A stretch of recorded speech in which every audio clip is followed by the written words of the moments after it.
श्री चंद जी अग्रवाल, हरियाणा विधानसभा के पूर्व उपाध्यक्ष। यह सदन हरियाणा विधानसभा के भूतपूर्व उपाध्यक्ष श्री खीर चंद जी अग्रवाल के 6 मार्च 2024 को हुए दुखद निधन पर गहरा शोक प्रकट करता है। उनका जन्म 2 फरवरी 1932 को हुआ। उन्होंने वर्ष 1954 में एस जैन उच्च विद्यालय अम्बाला शहर में विज्ञान अध्यापक के रूप में शैक्षणिक जीवन की शुरुआत की। वर्ष 1965 में मुख्याध्यापक के पद पर पदोन्नत हुए तथा 20 मई 1994 को प्रिंसिपल के पद से सेवानिवृत्त हुए। वे वर्ष 1996 में हरियाणा विधानसभा के सदस्य चुने गए।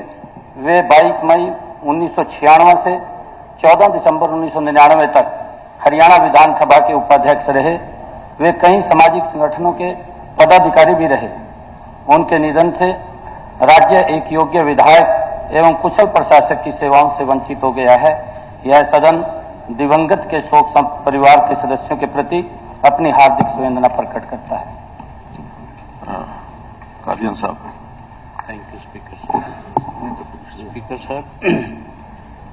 ये शोक प्रस्ताव आया है। ये पिछले सेशन और इस सेशन के बीच में काफी बदलाव हुए और उस बदलाव में एक हमारे साथी जो है वो भी हमारे बीच से चले गए। ये सदन हरियाणा विधानसभा के भूतपूर्व उपाध्यक्ष श्री फकीर चंद अग्रवाल के 6 मार्च 2024 को हुए दुखद निधन पर गहरा शोक प्रकट करता है। उनका जन्म 2 फरवरी 1932 को हुआ। उन्होंने वर्ष 1954 में एस जैन उच्च विद्यालय अम्बाला शहर में विज्ञान अध्यापक के रूप में शैक्षणिक जीवन की शुरुआत की।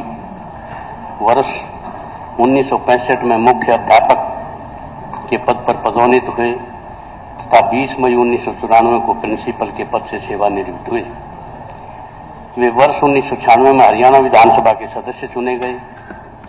22 मई 1996 से 14 दिसंबर 1999 तक हरियाणा विधानसभा के ऑनरेबल डिप्टी स्पीकर रहे।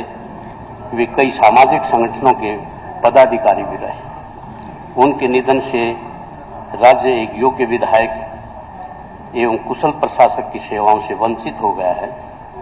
यह सदन दिवंगत के शोक संतप्त परिवार के सदस्यों के प्रति अपनी हार्दिक संवेदना प्रकट करता है।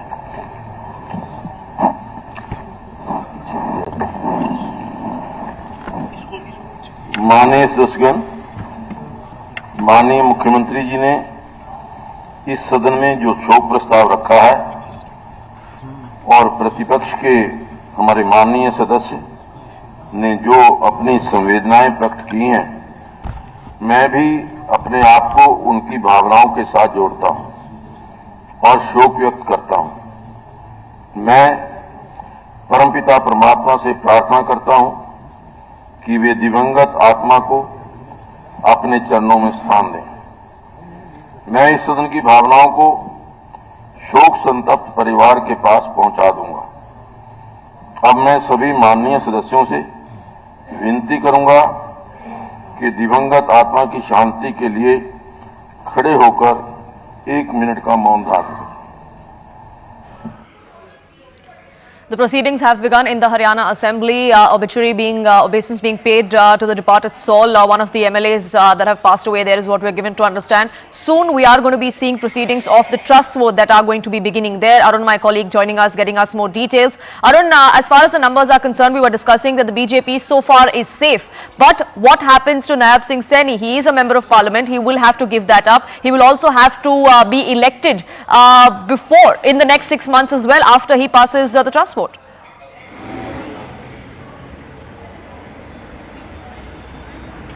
Well, that's right, and that's what we were discussing before the assembly began there. The tenure of this assembly gets over in the month of October. So probably either there will be early elections or perhaps for some time once the tenure of the period of course 6 months get over in the month of September of Nayab Singh Saini. He will be the caretaker chief minister, but BJP perhaps had given a thought to that how this would happen, because the period of 6 months will get over in the month of September, perhaps on 11th of September or 12th of September, because he will be he had taken oath yesterday, so the 6-month period.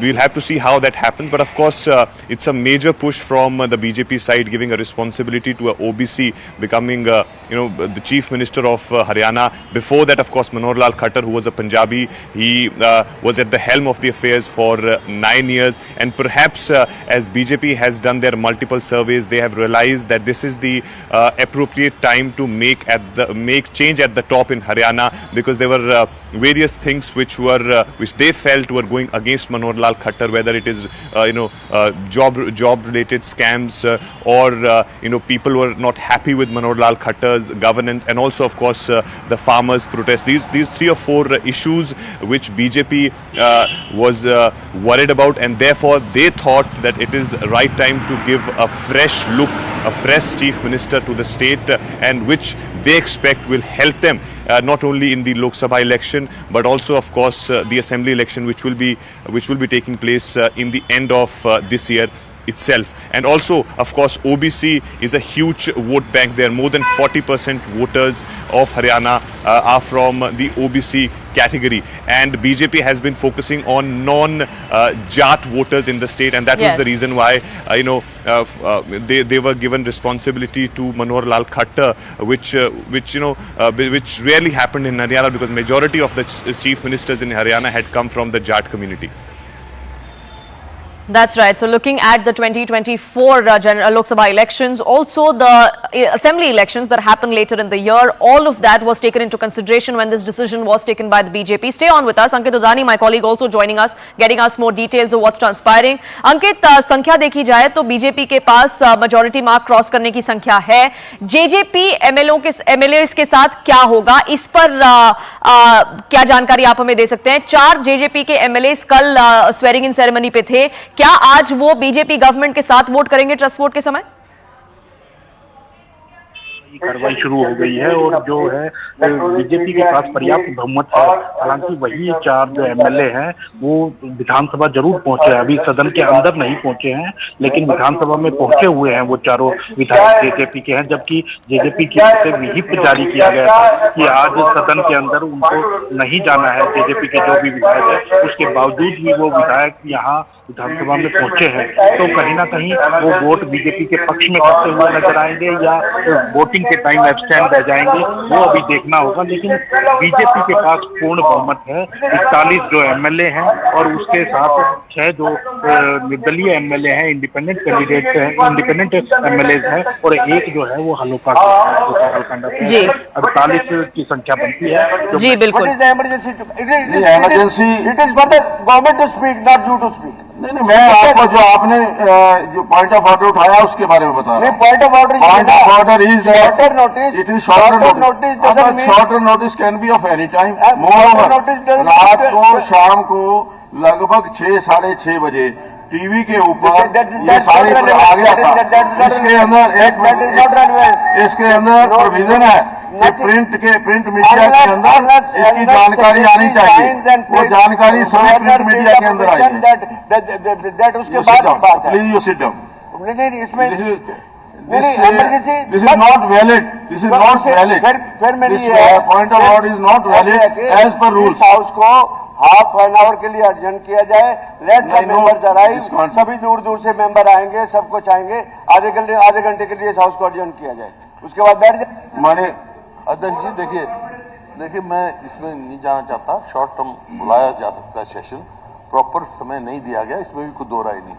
बहुत ज्यादा जल्दी भी नहीं थी, emergency ऐसी नहीं थी, हमारे को भी पता है. What was the emergency? There was no emergency. Vote of confidence लेना है. सरकार की तरफ से प्रस्ताव आया है, गवर्नर साहब की तरफ से आदेश आए हैं, that I have to act. This has to be replied by the government. What was the emergency? Not by you. नहीं, मेरे को तो जो सरकार की तरफ से रिकमेंडेशन आई, गवर्नर साहब की तरफ से आदेश आया, that is why I have समझ रहा. Speaker never speaks but you always speak. नहीं, मैं स्पीक नहीं कर रहा, जो गलत चीज है. Let me speak. आपकी परमिशन से खड़ा हुआ हूं. Not without your permission. मैं ये कहा, मैं इस कंट्रोवर्सी में नहीं पड़ता, चाहिए तो था प्रॉपर टाइम देना, कोई इमरजेंसी नहीं थी। हम भी राजनीतिक जीवन में रहे हैं, इमरजेंसी भी देखी है, इमरजेंसी सेशन भी हुए हैं, लेकिन it was not that emergent कि भी रात को 12:30 बजे या 11 बजे या 10:30 बजे आप समन जारी करो और सवेरे सेशन 11 बजे। यार एनी हाउ मैं उस कंट्रोवर्सी में पड़ता। मेरा आपसे ये रिक्वेस्ट है, जो इन्हें किया, काफी मेंबर रास्ते में हैं, आने वाले हैं, give time, half an hour के बाद फिर बैठ जाएंगे हम। No problem. कौन सा मेंबर? आप कोई भी we can adjourn for 1 hour. हाँ जी, we can adjourn for 1 hour for member are able to reach. नहीं, we have already justice for the meeting, the house can't be adjourned for a single member. Every member has got नहीं, all the members, देखिए, all the members of your party except Kiran Chaudhary, which she has sent an information that she will not be there. All the members are there. All the members are there. You can see. No. You can't see. चिरंजीव नहीं है, रिवाड़ी से आते हैं, रिवाड़ी से। How for it is Rewari? अभी तो देखिए, अभी ये इसके ऊपर हुड्डा साहब, एक वो बाहर है, हुड्डा साहब, यही कहा था आप इसके ऊपर अभी चर्चा होनी है। In the mean time they can come, they will come. चलो वो आधा घंटा अभी इसके ऊपर, इट इज योर वो प्रेरोगेटिव, लेकिन हमारी रिक्वेस्ट है, कोई फर्क नहीं पड़ता। अगर government it's the duty of the member to reach in the time. मैंने why when you are asking me, every member it's his duty to reach in the house eight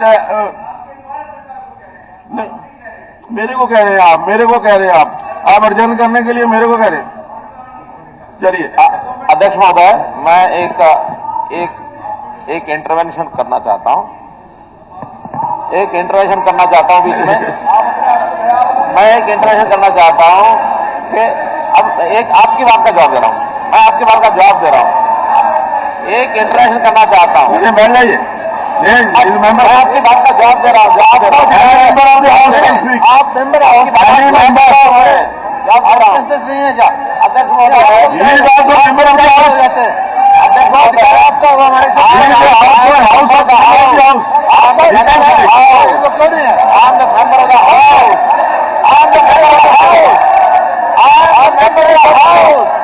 बिल्कुल बोलेंगे, I am the member of the house. अध्यक्ष महोदय, house आप भी बैठ जाइए please. आप मेंबर की तरफ बोलूंगा, प्लीज मैं मेंबर की तरफ बोलूंगा, मुझे मेंबर की तरफ बोलना है, मैं मेंबर की तरफ बोलूंगा। जी please, member of the house. मंत्री जी, नीरज जी बैठिए, प्लीज बैठिए, प्लीज रिक्वेस्ट है, बैठिए। सुरेंद्र जी, पवार साहब बैठिए, प्लीज प्लीज। देखिए एक मिनट मंत्री जी, ऐसे नहीं, मेरा ये रिक्वेस्ट है कि he is honourable member of the house, any member with the permission of the chair can speak and I have given him the permission, so he is speaking. What's the problem? Huh? No, any member can speak in the house. Any member can speak in the house. बैठ जाइए please please. एक minute हाँ, मैं ruling दे दी है। Any member can speak in the house with the permission of the chair and Honorable Shri Manohar Lal ji, he is a member of the house, that's why he can speak with the permission of the chair. Please, महोदय,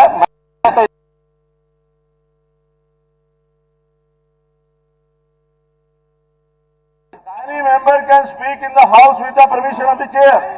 And Honorable Shri Manohar Lal ji, he is a member of the house, that's why he can speak with the permission of the chair. अध्यक्ष महोदय, मैं तो इतना ही निवेदन कर रहा हूँ, इतना ही निवेदन कर रहा हूँ, वो बोल रहे हैं, इतना ही निवेदन कर रहा हूँ कि सरकार की ओर से एक निवेदन किया जाता है, वो हम राष्ट्रपति अपना गवर्नर साहब को भी एक सरकार की ओर से निवेदन किया जाता है, स्पीकर साहब की भी जानकारी में होता है।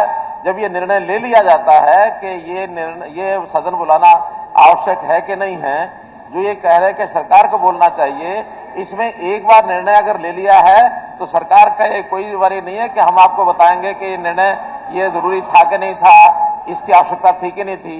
ये निर्णय हमारे गवर्नर साहब ने, हमारे स्पीकर साहब ने लेके सदन बुलाया है, इसलिए इस पर मुझे लगता है चर्चा नहीं करनी चाहिए, कोई चर्चा नहीं। ऑनरेबल मंत्री जी, माल कर अध्यक्ष महोदय उन्होंने बोले हैं, उन्होंने एक सवाल किया है कि हमारी जिम्मेवारी नहीं, व्हाट इज द इमरजेंसी, तो गवर्नमेंट ही एक्सप्लेन करेगी ना। नहीं, गवर्नर किन के उसमें करता है, जब अभी गवर्नर जो है गवर्नमेंट के उसमें करते हैं। जब प्रस्ताव प्रस्तुत हुआ है वो इमरजेंसी भी बताएंगे, उसका कारण भी बताएंगे कि किस कारण आया। ऑनरेबल मंत्री। अध्यक्ष महोदय, मैं प्रस्ताव प्रस्तुत करता हूं कि आज के लिए निश्चित की गई कार्य की मदों पर की कार्रवाई को आज की बैठक में अनिश्चित काल तक नियम सभा की बैठकों के उपबंधों से मुक्त किया जाए। एक मिनट जब वो बोलेंगे तो आपको एक्सप्लेन करेंगे। ऐसा न क्या पॉइंट ऑफ ऑर्डर है? नहीं, this is not know point of order. ये एक बात चल रही थी, बड़ा सेंसिटिव इश्यू था, समनिंग ऑफ द उसके ऊपर। हाँ जी। और आप भी जो है उस रूल्स के तहत पूरी तरह से आप जो है आप समझते हो, जानते हो और उसी के हिसाब से आप चलते हो। लेकिन मेरा सबमिशन ये है स्पीकर सर कि जब किसी इंफॉर्मेशन, मुझे कोई इंफॉर्मेशन नहीं मिली, नहीं ऐसा नहीं है, आप अपना देखिए, ऑनलाइन चेक करिए, आपकी मेल चेक करिए, आपके पास विधानसभा जो है वो ई विधानसभा हो चुकी है, मेल के जरिए आपको शाम कल रात को इन्फॉर्मेशन के ऊपर जो है जब चल रही थी बात, तो ऑनरेबल फॉर्मर चीफ मिनिस्टर कहवाएंगे हम, तो मैं जब बेआबरू होके निकले, हाँ जी, इतने तो बदनसीब भी नहीं थे जफर कि तेरे दायर में 2 गज जमीन भी ना मिली। तो इसमें स्पीकर सर या तो उसकी जस्टिफिकेशन पार्लियामेंट्री अफेयर मिनिस्टर दे। जस्टिफिकेशन सरकार देगी जब वो प्रस्ताव पार्लियामेंट्री अफेयर प्रस्तुत होने, सरकार देगी इन्फॉर्मेशन। प्रस्ताव प्रस्तुत हुआ कि आज के लिए निश्चित की गई कार्रवाई की मदों पर की कार्यवाही को आज की बैठक में अनिश्चित काल तक नियम सभा की बैठकें के उपबंधों से मुक्त किया जाए। प्रश्न है कि आज के लिए निश्चित की गई कार्य की मदों पर की कार्यवाही को आज की बैठक में अनिश्चित काल तक नियम सभा की बैठकें के उपबंधों से मुक्त किया जाए। जो इस प्रस्ताव के पक्ष में है वो कृपया हाँ कहें, जो इस प्रस्ताव के विपक्ष में है वो कृपया ना कहें। हाँ पक्ष की जीत हुई, हाँ पक्ष की जीत हुई, प्रस्ताव स्वीकृत हुआ। तो बुला लेते हैं आप, समझ कोई जरूरी नहीं है जी, जरूरी नहीं है, लेकिन एक शिष्टाचार है। हाँ जी, जरूरी तो बहुत चीज नहीं है। हाँ जी, हाँ, लेकिन एक शिष्टाचार है। मैं तो पहला सेशन देख रहा हूँ, मैंने आपका शिष्टाचार भी देखा। मैंने 2009 के अंदर आपने इमरजेंसी मीटिंग बुलाई थी और उसके अंदर कोई बीएससी की मीटिंग नहीं हुई थी। मैंने आपके ही सारे उसके ऊपर चल रहा हूं मैं, जो आपने डाले हुए मेरे ऊपर नहीं, उसके 2009 में आपने बुलाई थी और उसके अंदर कोई बीएससी। आप जो उस समय के स्पीकर होंगे ना, उनके पदों पे चल रहे हो। नहीं, वो आपकी सरकार थी, आपके स्पीकर थे वो। माननीय सदस्यगण, अब श्री कंवरपाल माननीय मंत्री नियम 16 के अधीन प्रस्ताव प्रस्तुत करेंगे। अध्यक्ष महोदय, मैं प्रस्ताव प्रस्तुत करता हूं कि सभा अपनी आज की बैठक से उठने पर अनिश्चित काल तक के लिए स्थगित रहेगी। प्रस्ताव प्रस्तुत हुआ कि सभा अपनी आज की बैठक से उठने पर अनिश्चित काल तक के लिए स्थगित रहेगी। प्रश्न है कि सभा अपनी आज की बैठक से उठने पर अनिश्चित काल तक के लिए स्थगित रहेगी। जो इस प्रस्ताव के पक्ष में है वो कृपया हाँ कहें, जो इस प्रस्ताव के विपक्ष में है वो कृपया ना कहें। हाँ पक्ष की जीत हुई, हाँ पक्ष की जीत हुई, प्रस्ताव स्वीकृत हुआ। माननीय सदस्यगण, आज सदन में श्री जसवंत सिंह भावल पूर्व मंत्री